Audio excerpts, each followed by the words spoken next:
गौतम बुद्ध हमेशा सुबह जल्दी जागने को क्यों कहते थे? बुद्ध जैसे महापुरुष क्यों कहते थे कि जो जागत है वो पावत है, जो सोवत है वो खोब है। हम अक्सर अपने परिवार के बड़े लोगों से सुनते हुए आ रहे हैं, सुबह जल्दी उठना चाहिए। वे हमें सुबह उठने के 1000 फायदे गिनाते हैं, किंतु हमारी न पीढ़ी तो देर रात तक जागने और सुबह देर तक सोने को बड़ा ही फैशनेबल मानती है। दरअसल हमारे परिवार के लोग सुबह जल्दी उठना को लेकर जो भी बातें बताते हैं, उनके पीछे बहुत बड़ा विज्ञान छिपा हुआ है। यह विज्ञान उन्हें उनके पूर्वजों ने सिखाई थी और अब वह हमें सिखा रहे हैं। सुबह भर के समय को ब्रह्म मुहूर्त के नाम से जाना जाता है और इस समय हमारा दिमाग, प्रकृति और वातावरण सब कुछ बहुत ही सकारात्मक रूप से सक्रिय होते हैं।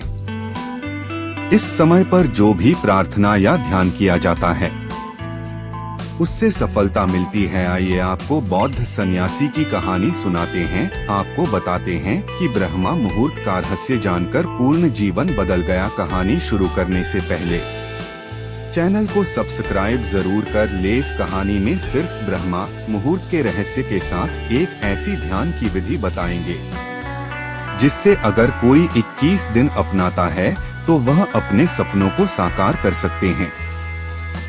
उसे ब्रह्मांड की शक्तियों की विशेष मदद मिलने लगती है। इसके साथ वह व्यक्ति अपने मन को स्थिर और बुद्धिमान बन जाता है। दोस्तों, गौतम बुद्ध की शिक्षा हर किसी के जीवन को नई दिशा दे सकती है। अगर आप भी इसे मानते हैं तो कमेंट्स में नमो बुद्धाय लिखना मत भूलिए। तो चलिए कहानी की शुरुआत करते हैं। एक समय की बात है, एक नगर में लड़का रहता था।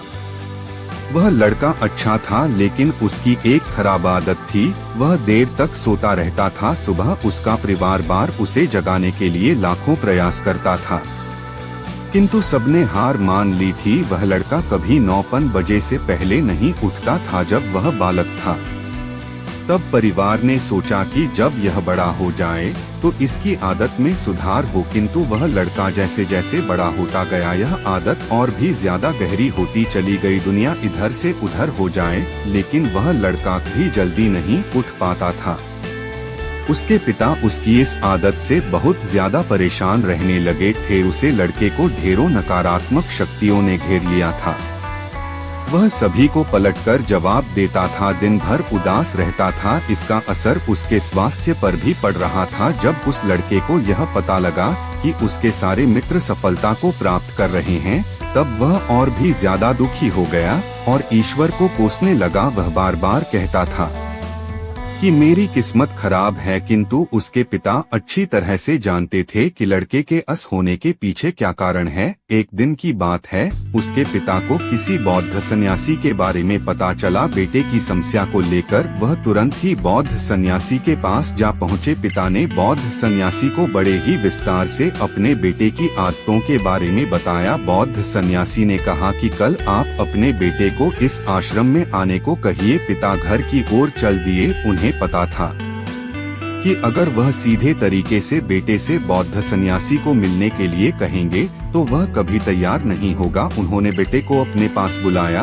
और कहा, तुम्हारे सारे मित्र जीवन में सफलता प्राप्त कर रहे हैं, क्या तुम सफल नहीं होना चाहते हो? लड़के ने उत्तर दिया कि जरूर पिताजी, किंतु जब भी मैं अपने मित्रों से उनकी सफलता का रहस्य पूछता हूँ तब वे मुझे कुछ नहीं बताते हैं। पिता ने कहा कि मुझे यह रहस्य पता चल गया है। लड़के ने बड़ी उत्सुकता से पूछा, क्या पता चला है पिताजी? पिता ने कहा कि कल सुबह तुम्हें एक बौद्ध सन्यासी के आश्रम में से पहुंच गए तो वह बौद्ध सन्यासी तुम्हें ऐसा मंत्र बताएंगे जिससे तुम सफल हो जाओगे, किंतु समस्या एक ही है। लड़के ने पूछा, क्या समस्या है? पिता ने कहा कि जब तक तुम सोकर उठोगे तब तक सन्यासी से मिलने का समय समाप्त हो जाता है। लड़के ने कहा कि पिताजी, मैं कल पूरी रात जगा रहूंगा और सुबह सन्यासी से मिलकर आऊंगा। पिता ने कहा कि ठीक है।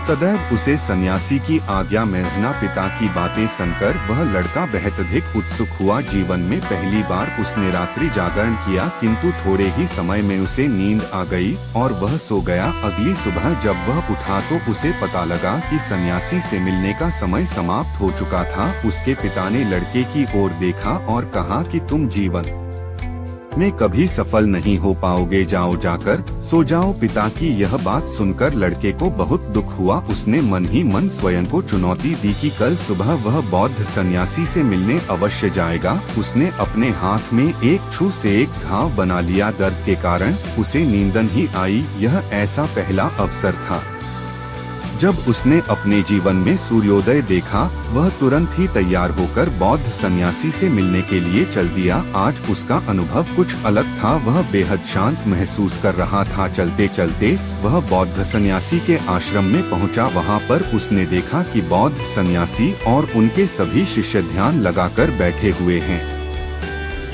ज्ञान का समय समाप्त हुआ तब लड़का वह बौद्ध सन्यासी के पास पहुंचा और उन्हें प्रणाम करते हुए बोला कि आपके पास कोई ऐसा मंत्र है जिससे मैं सफल हो सकता हूं? कृपया करके मुझे वह मंत्र बताइए। मैं भी अपने मित्रों के समान सफल होना चाहता हूं और अच्छा जीवन जीना चाहता हूं। बौद्ध सन्यासी मुस्कुराए और बोले, अच्छा तो तुम वही बालक हो। तुम्हारे पिता मुझसे मिलने आए थे और उन्होंने तुम्हारे विषय में मुझे सब कुछ बताया। मैं तुम्हें वह मंत्र अवश्य बता देता, किंतु लड़का घबरा गया। उसने पूछा, किंतु क्या गुरुदेव? मैं तुम्हें वह मंत्र बताऊंगा, किंतु अगले की दिनों तक तुम्हें मेरी आज्ञा में रहना होगा। मैं तुम्हें वह मंत्र 21 दिनों के बाद बताऊंगा। तब तक मैं तुमसे जो भी कार्य कहूंगा उसे तुम्हें करना होगा। यदि तुम असफल हुए या कार्य के बीच तुम्हारा संकल्प टूट गया तब उसे मंत्र का असर नहीं होगा। दृढ़ निश्चय के साथ उसे लड़के ने कहा कि मुझे आपकी सारी आज्ञा स्वीकार है। मैं अगले 21 दिनों के लिए आपका दास हूँ।